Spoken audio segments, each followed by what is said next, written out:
നബി സല്ലല്ലാഹു അലൈഹി വസല്ലം പറഞ്ഞു, മൻ കാന യുഅ്മിനു ബില്ലാഹി വൽ യൗമിൽ ആഖിർ, ആരെങ്കിലും അല്ലാഹുവിലും അന്ത്യദിനത്തിലും വിശ്വസിക്കുന്നുണ്ടെങ്കിൽ ഫൽയഖുൽ ഖൈറൻ ഔ ലിയസ്മുത്, അവന് നല്ലത് പറയട്ടെ അതല്ലെങ്കിൽ മിണ്ടാതിരിക്കട്ടെ. അതായത് ഈമാൻ നമുക്കറിയാം കൽബിലാണുള്ളത്.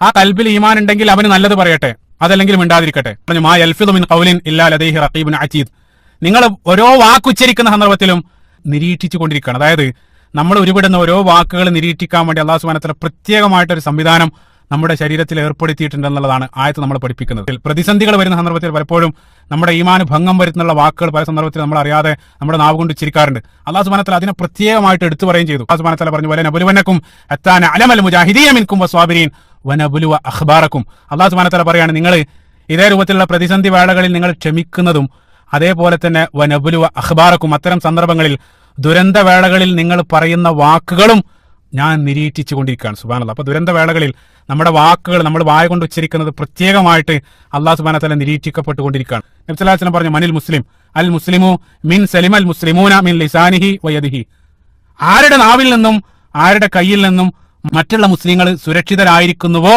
അവനാണ് മുസ്ലിം. അതാണ് നബി സല്ലല്ലാഹു അലൈഹി വസല്ലം നൽകിയ നിർവചനം.